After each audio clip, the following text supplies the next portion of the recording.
Welcome to the Dawgs Fantasy Football Podcast with your hosts, Justin Charles and Josh All.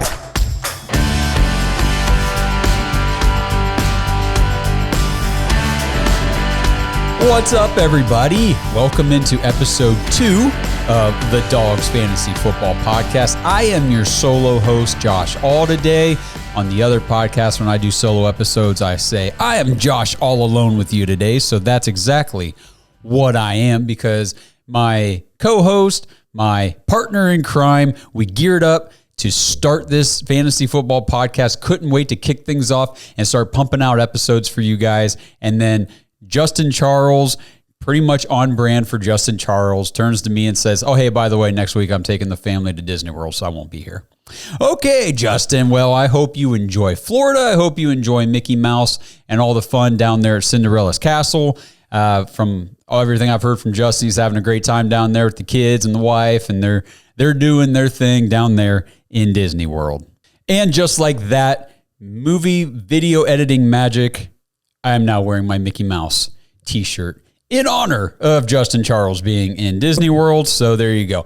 All right, so I guess what we need to dive into here today, and again, everybody who tuned in before I get into this episode, if you guys tuned into episode 1 last week, thank you so much. I mean, it's always a daunting task to start a new podcast. You've got essentially zero following. I mean, we've got followers from the Dawgs main podcast, but this is while NFL football, following a specific team, is related to football, of course, and so is fantasy football. The two don't always overlap. Not everybody who follows football follows fantasy football. So it really is its own avenue of, avenue of audience. So I appreciate everybody already helping us along, subscribing on YouTube. Again, if you guys are on YouTube, please like this video, subscribe to the channel, help us get to 500 subscribers. That's where we can go ahead and monetize this channel and start making a little bit of money for all our efforts. But until we get there, we're just going to keep doing fantasy football talk. And today I've got one piece of news that I want to go over. And then I've got 3 redraft players who I look at right now at their current ADP. And again, this is the tail end of May, beginning of June. So this is going to change as the summer goes on. But today I really want to talk about 3 players specifically who I see. Sorry, guys, I got like a bug in my throat. This is my 3rd podcast today, so I've been talking a lot. But I want to talk about guys who I think are values right now based on where they're being drafted. ADP, for those of you who are new to fantasy football, again, I promise I'll try to do some of the jargon explanation. ADP is average draft positions, just a collective number, bringing in all the different fantasy football platforms where a specific player is on average being drafted by all the players out there, all the fantasy managers. So I'm going to talk about 3 guys. I got a running back, a quarterback, and a wide receiver who I think are screaming values right now, and we'll talk about each one individually. So before we do that, let's talk about the news. Nico Collins gets paid by the Houston Texans. Nico Collins gets a 3-year, $72.75 million contract extension with the Texans, $52 million guaranteed with a max value of $75 million. And if there was any question, which there were questions before this, because Nico Collins was going into the final year of his rookie deal, his first 2 years had been, ho-hum, so subpar. He had the big breakout in year 3, C.J. Stroud. The Texans finally get a quarterback to replace the garbage Davis Mills they were rolling out there, and pretty much put his stamp on, hey, I'm the wide receiver 1 here in this offense. And then, you got, of course, the fantasy community all offseason is a Tank Dell. They trade for Stephon Diggs, which we'll get into a little bit here, but I believe that Nico Collins is the wide receiver 1 in the Houston Texans offense. He will be the one who's going to be getting filtered targets, and he's the most efficient with those targets. So let's break it down real quick. So Nico Collins put up 80 receptions for 1,297 yards and 8 touchdowns in 2023, all career highs. And like I mentioned, Stephon Diggs, yes, he is now on the team. The Houston Texans, though, they traded a 2nd-round pick, a 5th, and a 6th to the Buffalo Bills to get Diggs. So The Texans spent up for Diggs in 2024. They voided his final 3 years on his deal, and they increased his base salary to $22.5 million for this season. Now, those voided years that I just talked about, those mean that Stephon Diggs is essentially a free agent next season, with the Texans set to save $8 million against the cap if they cut him or trade him, move on from him post June 1 in 2025. So, unless Diggs recaptures his former, production and everything, because, this guy fell off the map over the back half of last season. And we'll do some more Stephon Diggs talk later in the summer. I don't want to do too much right now, but just know that historically, when wide receivers are over the age of 30 and they have a season where all of a sudden their production just tanks and it's like, did they just fall off the edge? That probably most likely means they're done. Like, they're not going to be a high-end fantasy contributor anymore. It doesn't mean he can't be a good NFL receiver for a team, but he is not going to be Stephon Diggs, at least in my opinion. And we'll talk to Justin about it whenever he gets back here later too. But I just don't think Stephon Diggs is long for Houston. I think this is it. I think he's there this year. Unless, of course, he balls out, shows out, and he's back to wide receiver 1 territory. But I just don't think it's happening. I don't expect Stephon Diggs in Houston next year. And, excuse me, he, like I said, he's 30. Nico Collins is 25. He's on the ascent. Stephon Diggs is 30 and on the decline. Now let's look at their, I guess most of this episode is going to be talking about redraft, the values, but in terms of dynasty startup ADP, so if you're just starting a whole new dynasty league, where are people drafting Nico Collins? Right now, he's wide receiver 20, going behind Michael Pittman, DJ Moore, and DK Metcalf. And Nico Collins is actually in the same tier rankings with T. Higgins, Zay Flowers, and his own teammate, not Stephon Diggs, but Tank Dell. Personally, I would take Nico Collins over all the players in his tier in Dynasty at this ADP. I expect the ADP is going to increase over the summer, especially since this contract extension. It always takes a week or two for ADPs to really catch up to news cycles and all that kind of stuff, especially in the summertime and late spring like we are now. But right now, if you're like, we did a startup draft last year in June, and I actually got Nico Collins super late in that draft just on a whim. I thought, well, you know what, third-year breakout, you never know. And hey, it worked out for me. But this year, if you're drafting like right now, Nico Collins might be a guy you might want to target later in your draft at that wide receiver 20 spot, because that to me seems like a good value for a guy who finished wide receiver, I believe, 12 last year in points per game, or maybe in overall points. I'm not sure which, but either way, just a total wide receiver 1 type of player for your fantasy roster. So the redraft.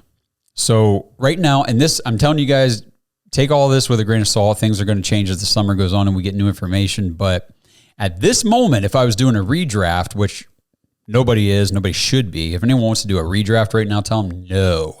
We wait until the very, very last minute. And, it used to be like end of August, you want to do your redrafts, get as much information as you can about the players and injuries throughout preseason and training camp before you kick off your redraft season in fantasy.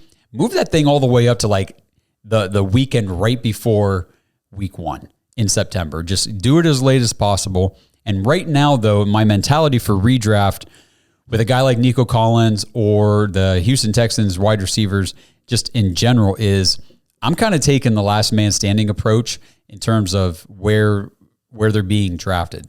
So, we'll see how the ADP again looks in August, but I want a Houston Texans wide receiver. I like what this offense showed last year. I love CJ Stroud. I think this could be a really, really good season for that whole offense. But I'm also willing to wait, and I will probably be selecting the last one available in my redraft league. So right now, Tank Dell is the last wide receiver of these 3 being drafted, wide receiver 31. I'll take Tank Dell at wide receiver 31. Nico Collins is going as wide receiver 18, which is still a little bit further back than what I think his ceiling is. And I think his floor is probably like wide receiver 20. So I think he's kind of being drafted pretty close to his floor right now for 2024. But I don't see a huge value in taking him there.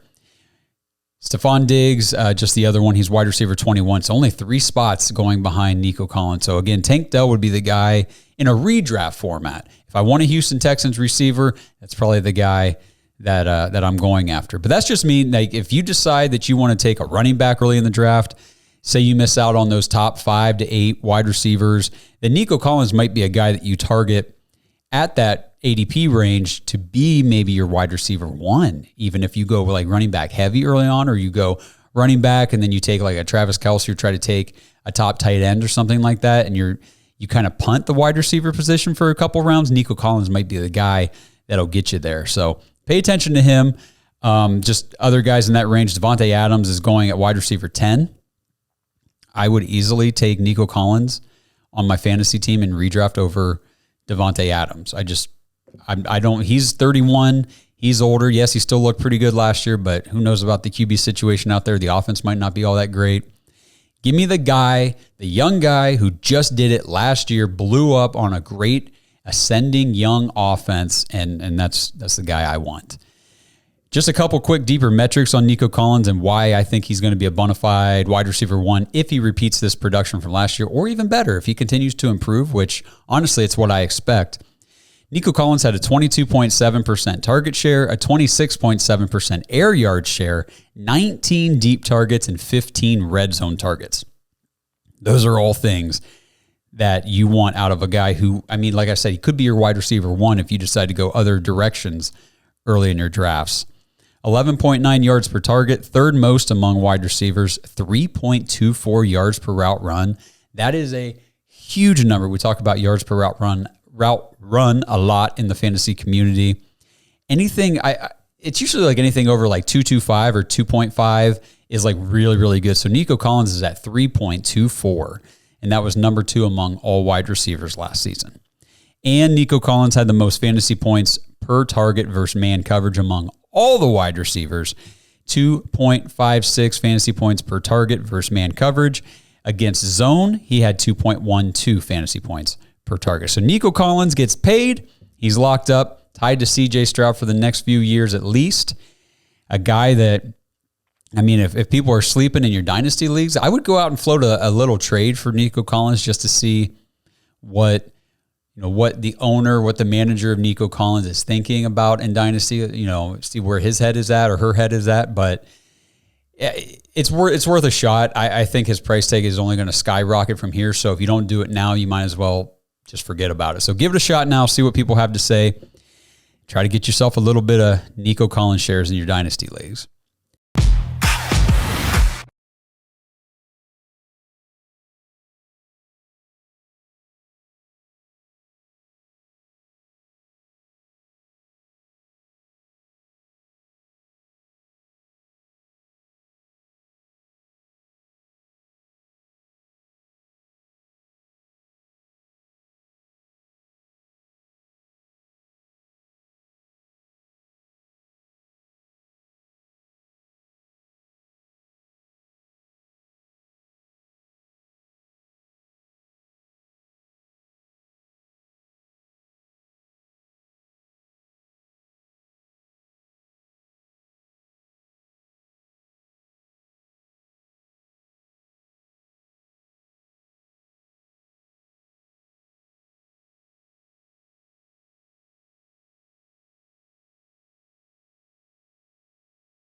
Okay, so the first player I want to talk about as a potential big value in redraft leagues for 2024 is my running back on today's show. And he is a guy who was supposed to be a top 10, potentially top 5. Hell, this guy could be running back 1 overall in 2023. None of that stuff really panned out, but I do have some explanations as to why that might have been. But my guy at the running back position, who could be a big, big, big value in redraft formats this season, is Tony Pollard. Tony Pollard played for the Dallas Cowboys his entire career up through now. This offseason, he just signed on with the Tennessee Titans, and we will talk about his situation here in a minute. So, like I said this time last year, Tony Pollard, he was being hyped up big time. Like, I heard people saying he's got wide receiver, running back 1 overall upside. He's definitely going to be top 5, top 10 at the worst. He was drafted on average as the RB8 overall in 2023, and he ended up finishing as the RB14. So you think about it, hey, on the worst case scenario, he's going to be, running back 10, top 10 guy. He finished as running back 14, just 4 spots out of that, just 2 spots out of a running back 1. Like, it really wasn't that bad of a season for Tony Pollard. It was just not the season that people expected. It just didn't live up to the hype. That was the only thing. And it just didn't feel, though, I mean, and it was based on all that hype, but you just didn't feel, if I was a Tony Pollard manager. And I didn't feel like he was in that RB1 range as I was playing him most of the time, but there's a reason for that, and that's because even though he finished the season as the 14th best running back in total points in fantasy football, he finished as running back 23 in points per game, just 13.1. So that means he was barely a running back 2 on a consistency basis in points per game for your team. So that's more like what you were feeling if you rostered Tony Pollard in 2023.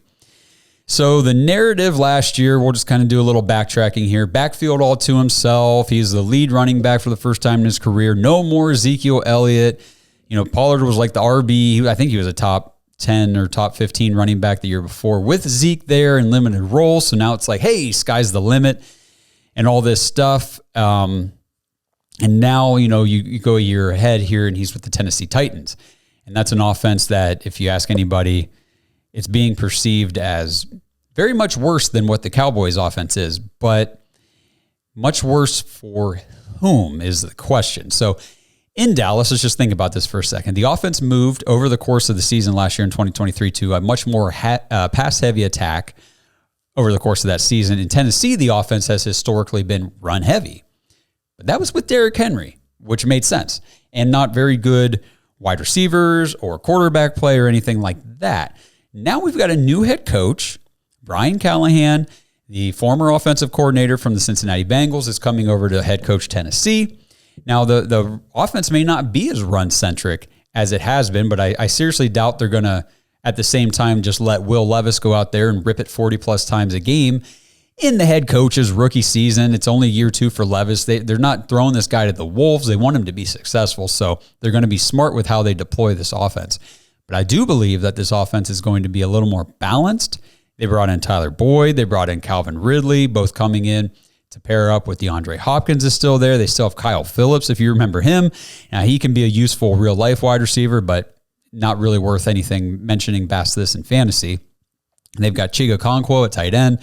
And now they've got Tony Pollard in the backfield. But the thing is, he's alongside Tyjae Spears, the rookie from last year. I think he was 3rd-round rookie. So, will Tyjae Spears and Tony Pollard be splitting work in 2024? Yeah, I think they absolutely will be. The question now is, when has Tony Pollard been the most productive for fantasy football? When he split a backfield.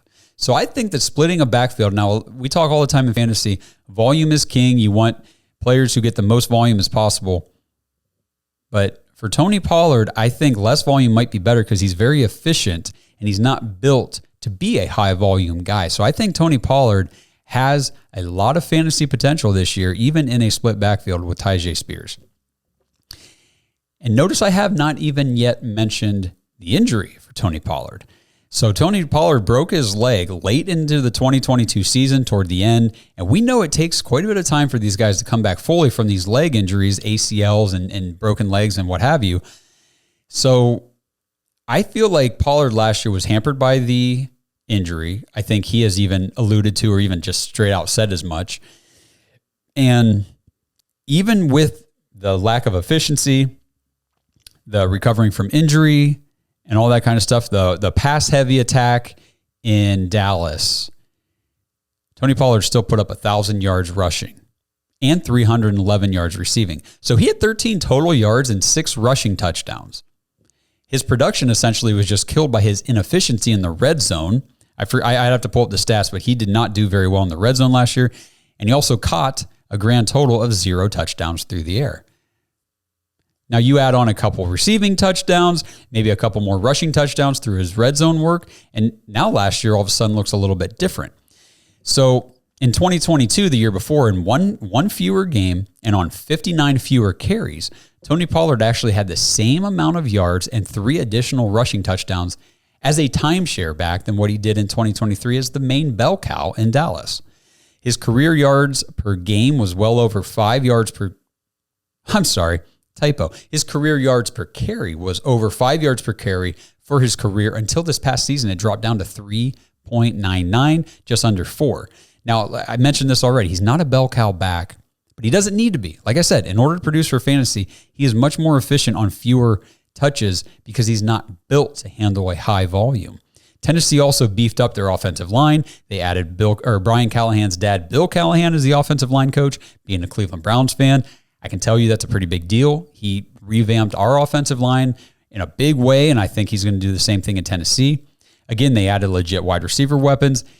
And Will Levis was not some bum prospect. I mean, he was talked about with the top quarterbacks in his class, so he was just a little more raw quarterback. Scouts said he's going to need time to develop, but I say all that for this. I think this offense could surprise some people. I think it's going to be a lot better than many people expect, and I'm not calling for like a top 10 offense in the NFL or anything like that, but I think for fantasy football, I think there could be some great values in the Tennessee Titans offense.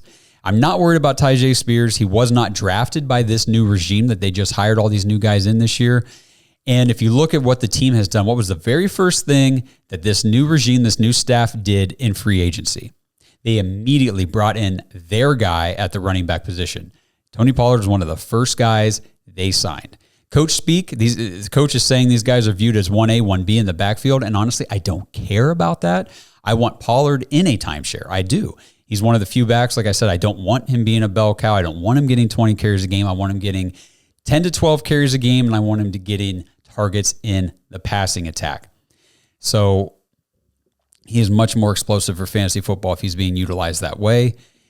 He is being drafted currently as the RB23. We're heading into June, so just keep that number in mind. RB23, which is, again, where he finished in fantasy points per game. But at that price point, this is why he's a value. I am all in on Tony Pollard at RB23 because I'm not saying that he's going to be like an RB1 for your roster. But, man, I think Tony Pollard could prove to be a reliable RB2 with, like some high-end RB2 upside, maybe getting into that, 13, 14, 15, running back range this season. Where he's being drafted, you got guys like Ramondre Stevenson, DeAndre Swift, Javonte Williams, Austin Eckler. Seriously, give me Pollard over all those guys because there's a lot of uncertainty around each one of those guys. And with Tony Pollard, his team actively and new coaching staff actively invested in him this offseason. And he's going to be now a full year removed from that leg injury, fully recovered. And I just think that it's going to be wheels up for Tony Pollard. So again, like I talked earlier about the Nico Collins stuff, if you go wide receiver heavy early, if you take a high-end quarterback early, if you take a tight end early, and you kind of wait on running back a little bit, I would not be relying on Tony Pollard as my RB1. But if you're going to go with like a hodgepodge mix of running backs to kind of rotate throughout your roster during the season, I strongly recommend looking at Tony Pollard to be part of that hodgepodge. Let's talk quarterback, okay? So I've got a quarterback value, and we're gonna deep dive this. I know there's going to be a lot of people that are going to call me a homer. They're going to call me an idiot. They're going to say that I don't know what I'm talking about, but just hear me out. Let me explain myself because I'm talking about Cleveland Browns quarterback Deshaun Watson. As a Browns fan, first and foremost, trust me, if you guys have watched the other show, you know I've done more research and deep dives into Deshaun Watson than probably anybody else. Truthfully, that's not hyperbole. The national media, the Cleveland media, both extremely lazy, and that's kind of why they're being phased out of relevance in society today. So why is Deshaun Watson a screaming value for me in fantasy redraft leagues this season? Okay, so Deshaun Watson's last fantasy relevant season, yes, it was in 2020. So why do I expect anything different now here going into 2024? Well, for starters, he's 28 years old. He's still super young. Watson was on his way to a fantasy relevant season in 2023, just this past season. Just look at his metrics. Now, obviously, a broken shoulder ended his season early. I'm not going to hold that against him. I mean, just look at how many quarterbacks ended their seasons on IR in 2023. How high did you have to invest a pick in Joe Burrow, and you didn't get to, finish out your season with him and some other guys? So football players get hurt playing football. It just is what it is. It happens. But in terms of points per game, which is what I like to look at because that just shows me more of the consistency of a player rather than just the overall finish can be impacted by like having 3 really, really huge, massive games, but the rest of your games you sucked. Well, those games didn't help you win fantasy weeks. So points per game kind of gives you a breakdown on average of, is this guy actually helping my team? In terms of fantasy points per game, Deshaun Watson was averaging 18.32 points per game in 2023. That would be good for quarterback 14, which was right behind Patrick Mahomes. Now, think about where you had to invest in your fantasy drafts in order to get Patrick Mahomes on your roster versus what you had to invest to get Deshaun Watson last year. A big disparity in where you had to draft these guys. And their average fantasy score, I know I said that he was, Patrick Mahomes was QB 13, but in terms of points, I don't have the number here, but Deshaun was 18.32. Mahomes was very, very close to that. So they were just neck and neck. They were essentially the same. So where you had to invest in them, drastically different. Deshaun was right behind Mahomes, Justin Fields, Anthony Richardson in points per game, and he finished ahead of Brock Purdy, Jared Goff, and Trevor Lawrence. So every single one of those quarterbacks are going to be drafted ahead of Deshaun Watson, with the exceptions of maybe Justin Fields. That all depends on how training camp shakes out, in Pittsburgh. Does Fields, honestly, he probably still gets drafted ahead of Deshaun Watson just based on perceived upside with his rushing ability. Now, Deshaun Watson currently has a redraft ADP of QB 24. That is right behind, and this one shocked me, Drake May. Incredible. Drake May, a rookie quarterback for the New England Patriots, playing for a new coach, new offensive coordinator, no big-time offensive weapons. It's been an offense that has made fantasy managers just gag and barf every week since Tom Brady went to Tampa Bay. And Drake May, the rookie leading that garbage offense right now, is going ahead of Deshaun Watson in redraft leagues. If that's the case, you better just slam the value of Deshaun Watson. So what do we always say is a quarterback's quickest path to fantasy relevance? Rushing. Deshaun Watson averages 30 yards per game for his career, whether it's in Houston, Cleveland, doesn't matter. 30 yards per game for his career is what he averages. That's really good for a quarterback, especially a fantasy quarterback. I mean, I know it may not seem like a ton, but that is 3, just might as well just start his score every week at 3, because that's what those points equate to. So how much will his shoulder injury impact his willingness to run, to put up those 30 yards per game? I don't know if it's really going to hurt anything at all. I mean, shoulder injury is not the same as a lower body leg injury. Something like Dak Prescott a few years ago with his broken leg, in my opinion, he came back not quite as willing to run, didn't see the mobility. Not that he wasn't mobile, it just seemed like he wasn't as willing to go be mobile.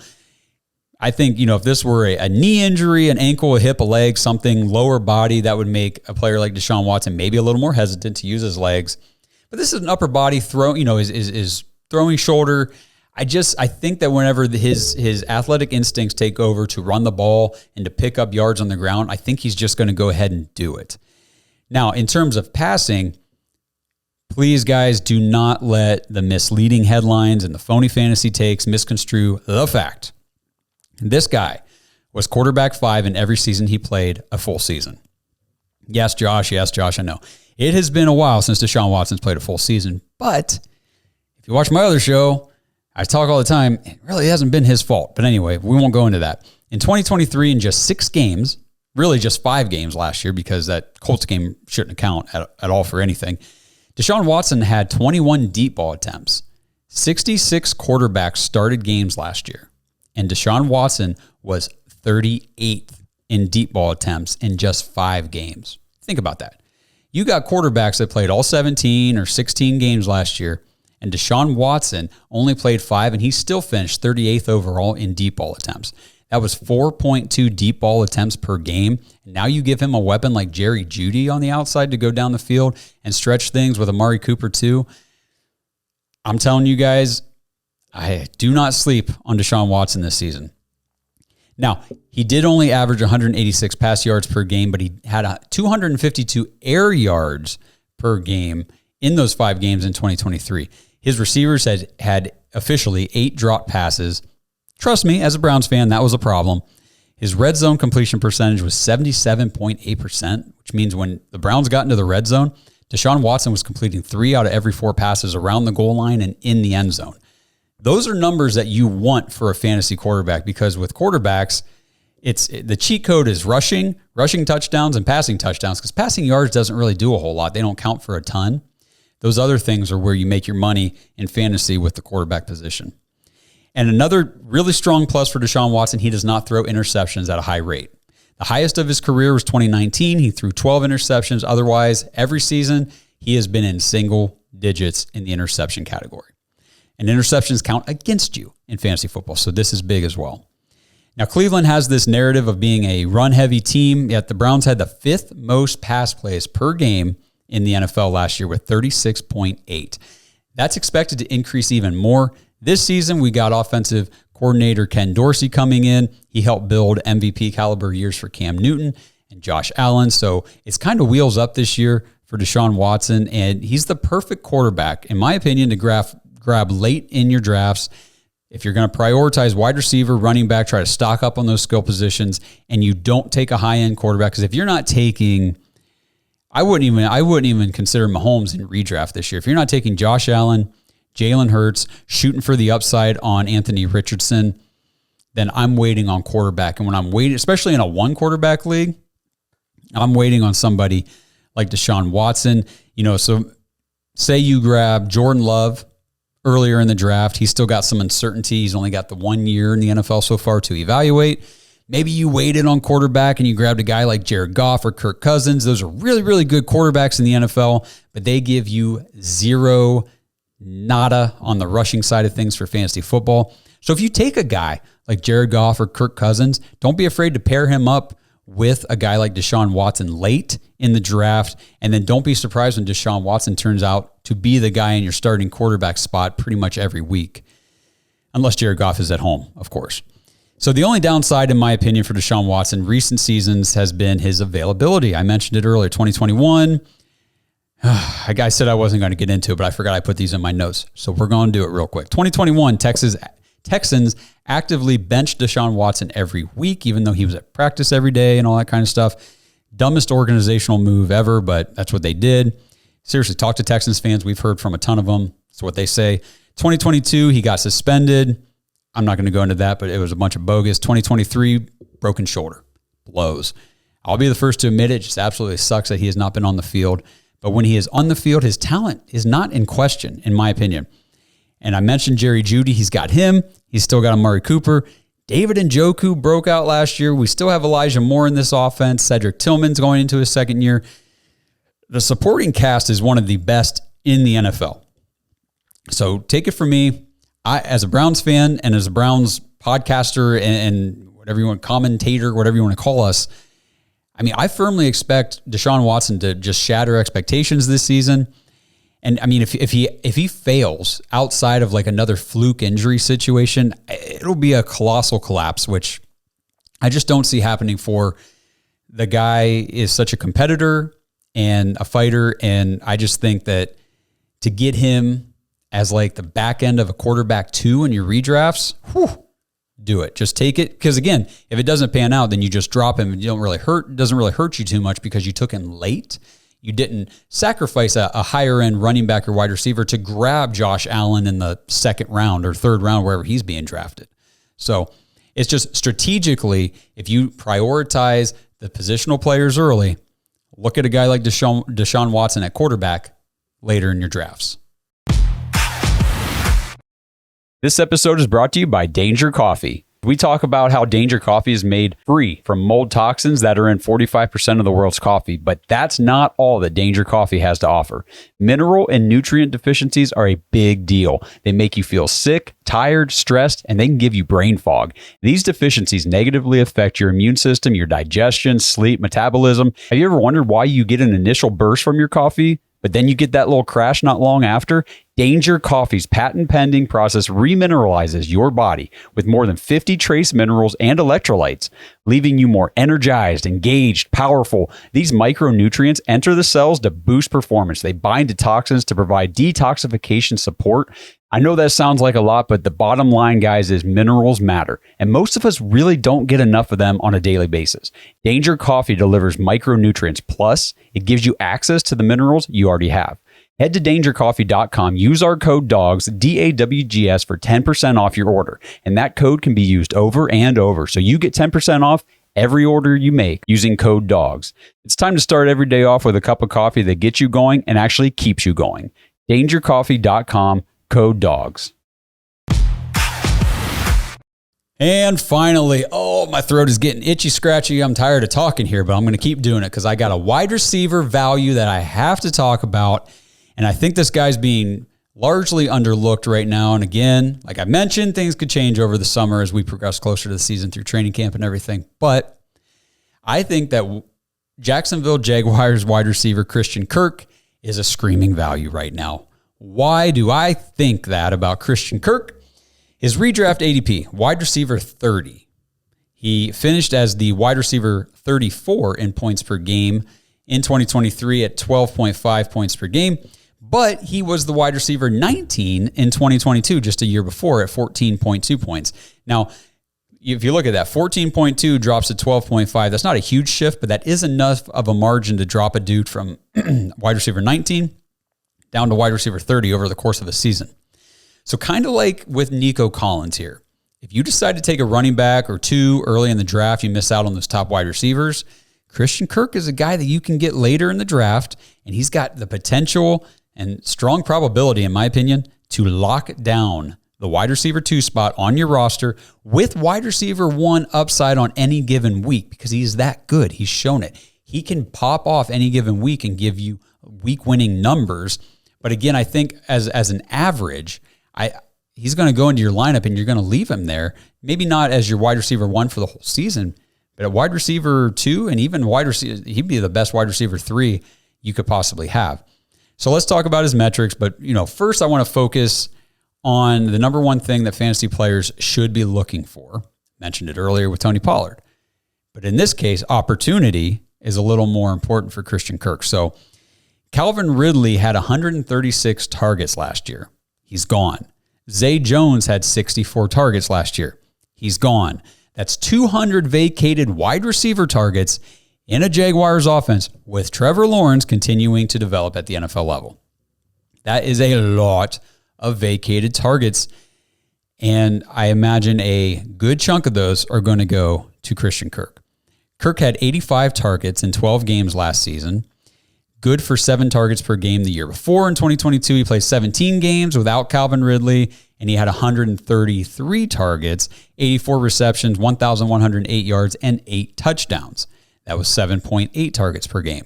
His 17-game numbers were better than Calvin Ridley's in 2023, so I fully expect Kirk to reprise his role as the wide receiver 1 in the Jags offense. And if he plays 17 games, of course, all this fantasy talk is non-predictive of injuries.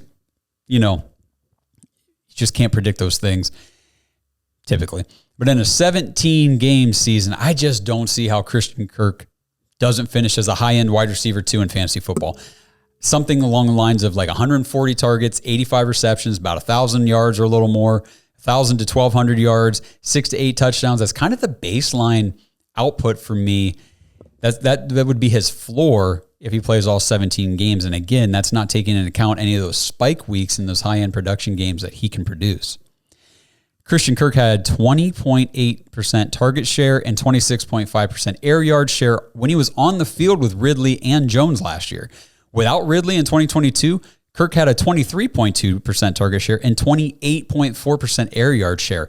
Those are wide receiver one type of target shares right there.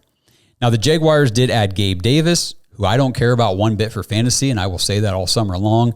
Don't draft him. Don't need him. The only place I would ever draft Gabe Davis would be in best ball. And we'll talk about that when we talk about best ball and guys like that. But no thanks on Gabe Davis. They drafted Brian Thomas Jr. in the first round of the draft.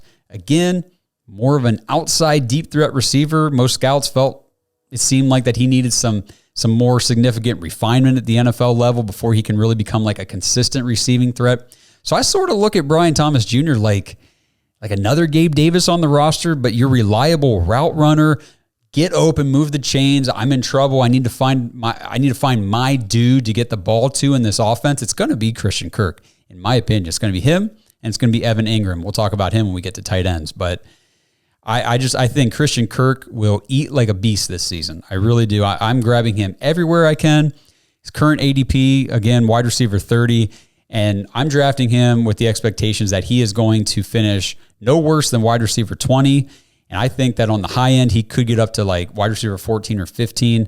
He has that type of ceiling. So I'm grabbing Christian Kirk, at least at this point in the summer where his ADP is. He's one of the guys that I am targeting heavily in all my fantasy redrafts. And that's it for today's show. I really appreciate everybody tuning in, and I want to hear from you guys. Drop in the comments what you guys think about these values. You know, am I crazy thinking that Deshaun Watson could get back into like a QB1 type season? Is that just absolutely done for him in fantasy football? Or do you believe that, you know, his return to a higher level of output is still on the horizon? Do you think that Tony Pollard is toast? Should we just leave him for dead in the Tennessee backfield along Tyjae Spears? Or do you think he's a value like I do? And what do you guys think about the Jaguars offense and their wide receiving weapons? Is Christian Kirk the leader of that pack, or do you think Brian Thomas will emerge as the wide receiver one during his rookie season? We want to hear from you guys. Drop your stuff in the comments. We'll answer it. We'll talk to you. We'll have conversations. Follow us on Twitter. I should say X, Instagram, Facebook. Leave us comments on there too. We'll get with you guys. We always respond to comments as much as possible. We love doing it.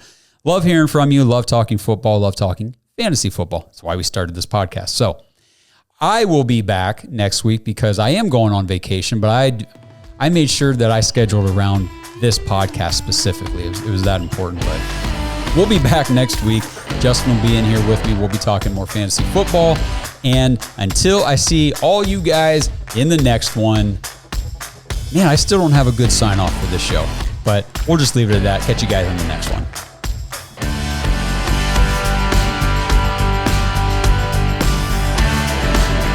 Thanks for listening to another episode of the Dawgs Fantasy Football Podcast. Make sure to like and subscribe on YouTube and follow the podcast on social media at The Dawgs Fantasy.